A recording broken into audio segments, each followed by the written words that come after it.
Seringnya orang ketika pada saat dia dakwah, dia tahu bahwa apakah orang berdakwah itu semuanya punya mood yang sama? Apakah ketika pada saat kita berdakwah itu kita itu senang?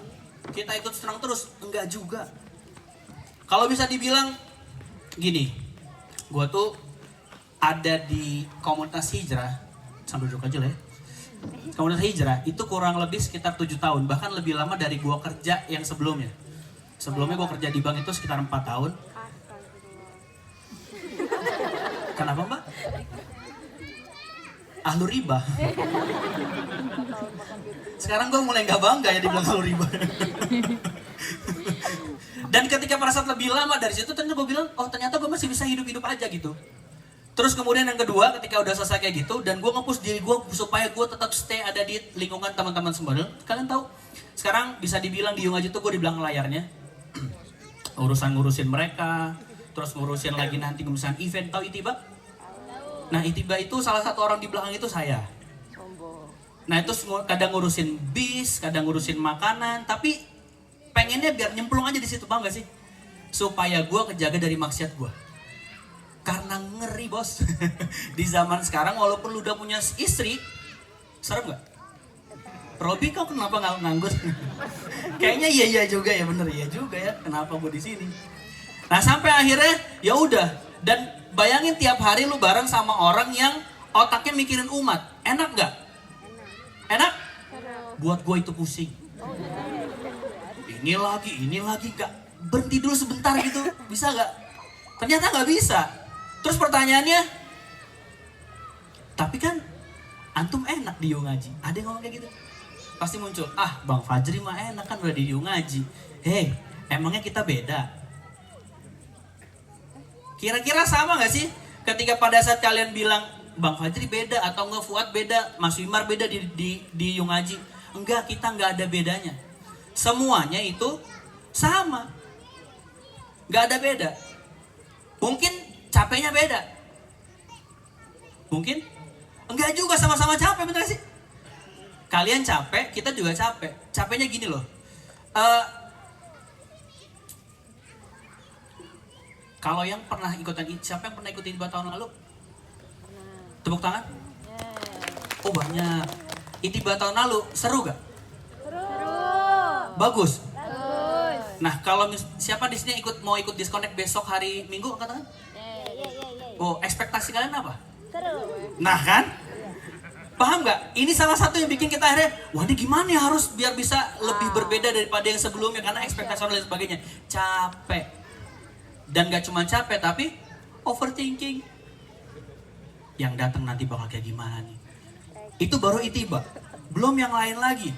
Belum lain lagi pernah dengar Baitul Maqdis for Dummies? Itu kan pernah di event ini juga. Pernah tahu Escape? Escape juga pernah dijadiin event offline. Dan itu kan capek, overthinking. Benar gak? Tambah lagi info tentang 7 Oktober 2023. Itulah akhirnya ngebikin ke-trigger kita, ternyata capeknya mungkin kita semua sama-sama capek, tapi capeknya mungkin bisa jadi beda. Kegelisahan itu mungkin bisa jadi beda. Contoh misalnya gini, kayak orang nge-gym. Siapa di sini yang nge-gym? Ada? Wah, nggak ada yang sehat di Jogja ya. Keren banget. Gue tanya deh, orang nge-gym itu capek gak? Capek. Tapi lu ngelakuin terus gak? Lu lakuin terus, bisa jadi halnya banyak banget. Goals lu, emang lu pengen punya body goals? Jelas gue bukan.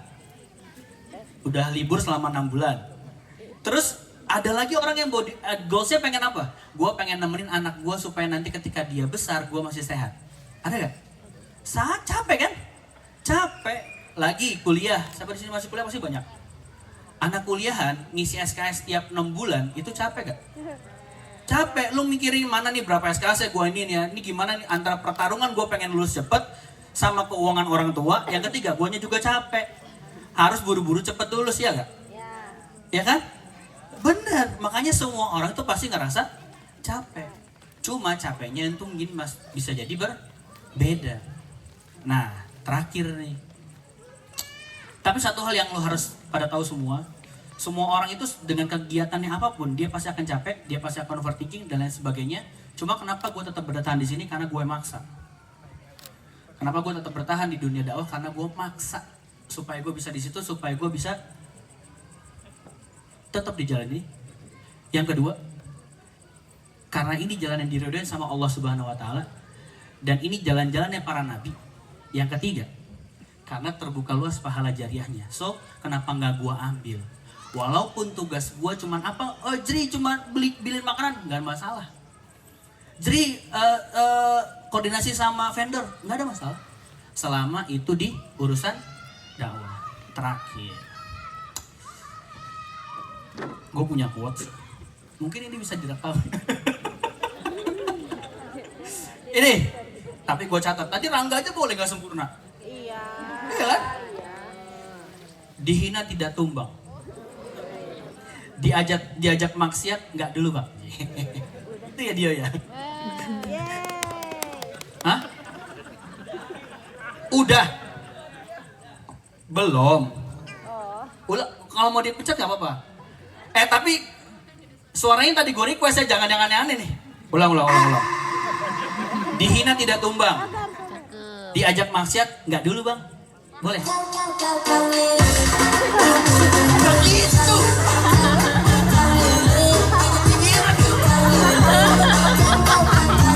Tunggu. Masih ada lagi. Ini beneran terakhir. Astagfirullahaladzim. Dio, tadi briefing gak gitu. Harusnya Fuad yang bisa joget. Terakhir teman-teman semua, kenapa gue tetap mau di jalan dakwah? Karena gue butuh ridhonya Allah Subhanahu Wa Taala. Ubur-ubur ikan lele. Gue cuma butuh ridho Allah leh. Terima kasih, saya Fajri. Setelah ini kita akan memanggilkan the one and only founders dari Novas. Dia juga seorang yang dicap